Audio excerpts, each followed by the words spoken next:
Hello friends, good morning. কেমন আছো সবাই? আশা করছি সবাই খুব ভালো আছো আর আমরাও ভালো আছি। আমার আরও একটি নতুন ব্লগে তোমাদের সবাইকে স্বাগত আর ভালোবাসা জানাই। আজকে সোমবার আর এখন বাজে সকাল 8:30 মতন, আর এখন থেকে তোমাদেরকে সাথে নিয়ে ব্লগটা স্টার্ট করছি। আশা করছি আজকের ব্লগটা তোমাদের কিছুটা হলেও ভালো লাগবে। তো সম্পূর্ণ ভিডিওটা দেখার জন্য অনুরোধ রইল।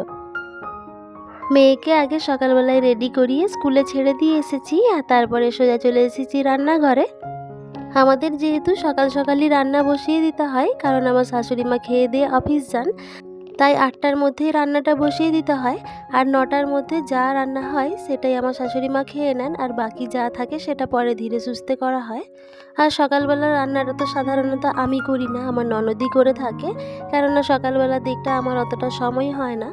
কারণ সকালবেলায় মেয়েকে স্কুলে ছাড়তে যাওয়া, আবার ছেড়ে দিয়ে এসে চাটা খাওয়া, বিছানা তোলা, তারপর বাসি ঘরটা ঝাড় দেওয়া, এই সমস্ত কাজগুলো সারতে সারতেই আবার আনতে যাবার সময় হয়ে যায়। তো আজকে সকালে আমার ননদ একটু বাজারে গেছে, আর সেই জন্য আমি রান্নাটা করে নিচ্ছি।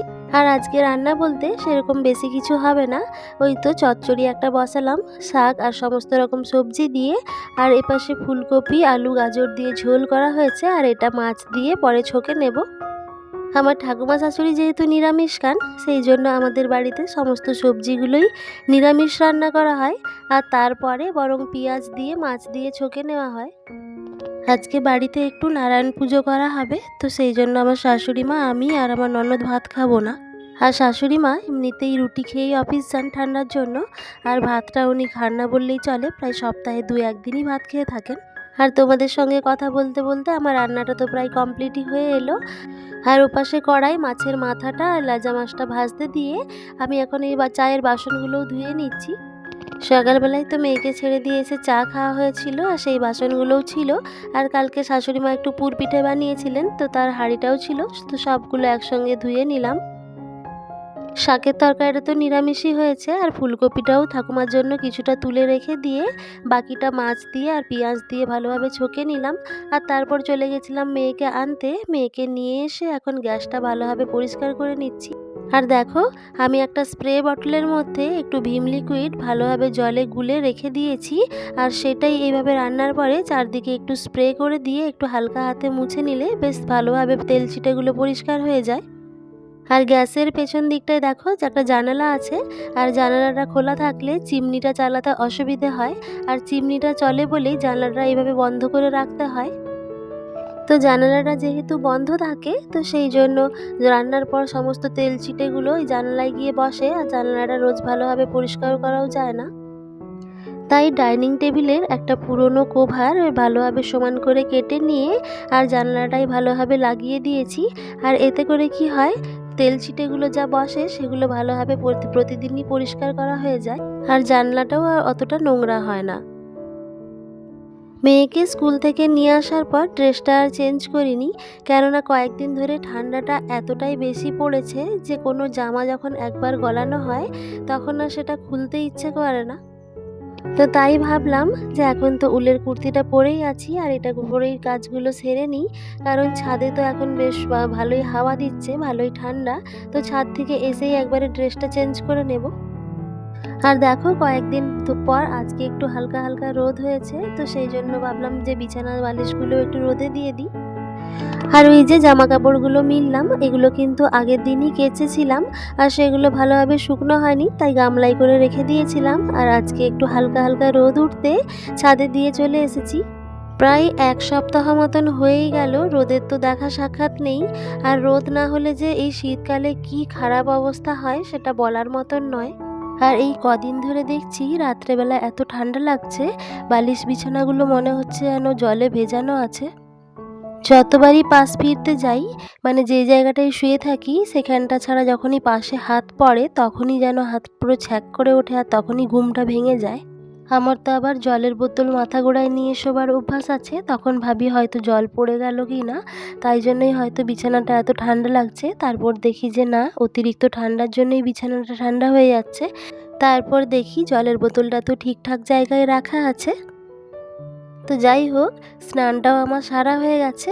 আর মুখে একটু ময়েশ্চারাইজার লাগিয়ে নিলাম, আর ঠোঁটটা একটু বোরোলিন লাগিয়ে নিয়েছি, আর চুলটা এখন বেঁধে নিলাম। আজকে মাথাটা ভেজাইনি, কারণ প্রচণ্ড ঠান্ডা লেগে গেছে আর আমার ভয়েসটাও একদম চেঞ্জ হয়ে গেছে। আমার গলার আওয়াজটা শুনেই হয়তো তোমরা বুঝতে পারছো। আর এই যে টেবিলের উপরটা দেখো কতটা অগোছালো হয়ে আছে। আসলে কালকে রাত্রেবেলায় আমার মেয়ের নাচের প্রোগ্রাম ছিল, ওদের নাচের স্কুলের অ্যানুয়াল প্রোগ্রাম ছিল, আর ওখানেও পার্টিসিপেট করেছিল। আর সেই সমস্ত জামা কাপড়গুলোই প্রোগ্রাম থেকে এসে এখানে খুলে রেখে দিয়েছিলাম, আর গুছিয়ে রাখা হয়নি, তাই আজকে ভালোভাবে গুছিয়ে নিচ্ছি। আর এই যে শাড়িটা, এটা কালকে আমি পরেছিলাম।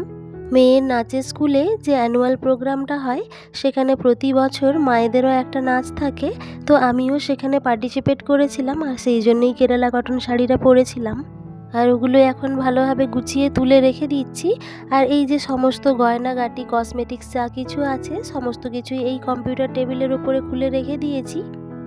আর এত সব জিনিস একসঙ্গে এত হজবরল হয়ে আছে, দেখেই যেন আমার মাথাটা ঘুরে যাচ্ছে যে এত জিনিস কীরকমভাবে কি গুছিয়ে রাখবো। এই যে নেকলেসটা, এটা আমার মেয়ের নাচের জন্যই কিনেছিলাম। এটা পুঁতি আর অক্সিডাইজের কম্বিনেশনে বানানো, আর দেখে বেশ ভালো লাগলো, তাই এটাও নিয়ে নিয়েছি।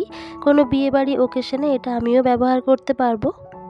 তো কী বলো তো, ছোটোবেলা থেকেই আমি সেরকমভাবে নাচ গান কখনোই শিখিনি, শুধু পড়াশুনোটাই কোনো রকমে করে গেছি। পড়াশুনোর সাথে সাথে যে অন্য কোনো অ্যাক্টিভিটি করব, সেগুলো আর পারিবারিক অসুবিধার কারণে হয়ে ওঠেনি। তো স্বপ্ন তো অনেকটাই ছিল নিজেকে নিয়ে। তো যাই হোক, সেই স্বপ্নগুলো যখন নিজের পূরণ হয়নি, তো আমরা অনেক সময় চেষ্টা করি আমাদের সন্তানদের মাধ্যমে আমাদের স্বপ্নগুলো পূরণ করার। তো আমাদের শখ, সাধ, স্বপ্ন যেগুলো আমরা নিজেরা পূরণ করতে পারিনি, আর সেগুলো যখন সন্তানদের মাধ্যমে পূরণ হয়, তখন সেটা ভীষণই আনন্দের হয়ে ওঠে। আর আমার ক্ষেত্রেও ব্যাপারটা তাই হয়েছে। আমার মেয়ের কারণেই আজ আমি স্টেজে পারফর্ম করতে পারলাম।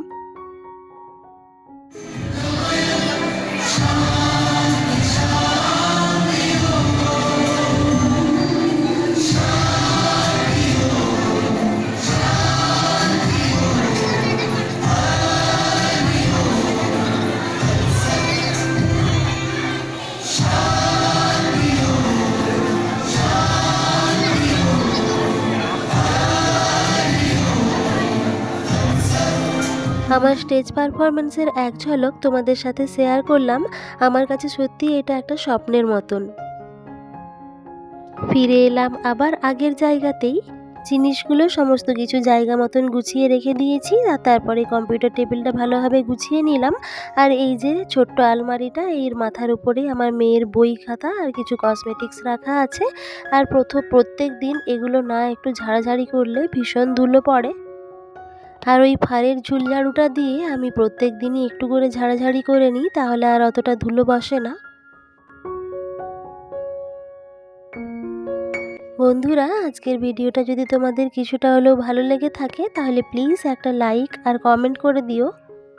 আর যারা আমার নতুন বন্ধু আছো, আজকের ভিডিওটা যদি ভালো লাগে আর যদি এরকম আরও নতুন নতুন ভিডিও দেখতে চাও, চাইলে আমার চ্যানেলটা সাবস্ক্রাইব করে আমার এই ছোট্ট পরিবারের সাথে থাকতে পারো। যারা অলরেডি চ্যানেলটি সাবস্ক্রাইব করে নিয়েছো, তোমাদেরকে অসংখ্য ধন্যবাদ। আমাদের বাড়ির টাটা প্লে বক্সটা খারাপ হয়ে গেছিলো, আর ওটা রিপ্লেস করে আবার নতুন একটা বক্স আনাতে হয়েছে। আর সেই বক্সটারই খাপটা আমি নিয়ে নিয়েছি, আর সেই খাপটারই ওপরের অংশটা কেটে বাদ দিয়ে দিয়েছি। একটা গিফট পেপারের কিছু অংশ কাটা হয়ে পড়েছিল, আর সেটাই ভাবলাম যে এইটা কাজে লাগিয়ে দিই। আর তাই এই বক্সটার চারপাশে ভালোভাবে চিটিয়ে নিচ্ছি। এইভাবে এই বক্সটাও কাজে লেগে যাবে। আর সত্যি এই ছোট ছোট জিনিসগুলো আমরা যদি বাড়িতে নিজেরাই একটু বুদ্ধি খাটিয়ে বানিয়ে নিতে পারি, তাহলে কিন্তু সেটা কোনো না কোনো কাজে ঠিক লেগেই যায়। অনেক সময় এই ছোট ছোট জিনিসগুলো আমাদের কাছে অপ্রয়োজনীয় মনে হয়, আর তখন আমরা সেগুলোকে ফেলে দিই। কিন্তু আমার মনে হয় যে কোনো ছোটোখাটো জিনিস ফেলে না দিয়ে যদি এইভাবে কিছু না কিছু বানিয়ে নেওয়া যায়, তাহলে সেটা দেখো কীরকম কাজে লাগতে পারে। তো দেখো, আমার যে কসমেটিক্সগুলো রাখা আছে, সেই জিনিসগুলো এপাশ ওপাশ ছড়িয়ে ছিটিয়ে থাকতো, আর ব্যবহার করতে করতে এদিক ওদিক এলোমেলো হয়ে যেত। সেইগুলো এখন এই বক্সের ভেতরে ভরে রেখে দিচ্ছি। এতে করে কি হবে, জিনিসগুলো এক জায়গাতেই থাকবে আর ছড়িয়ে ছিটিয়ে যাবে না, আর দেখতেও বেশ ভালো লাগে, তাই না? তোমাদের সকলের সুস্থতা কামনা করে আজকের মতন ভিডিওটা এই পর্যন্তই রাখছি। ফিরে আসবো আরও একটি নতুন ব্লগ নিয়ে। টাটা।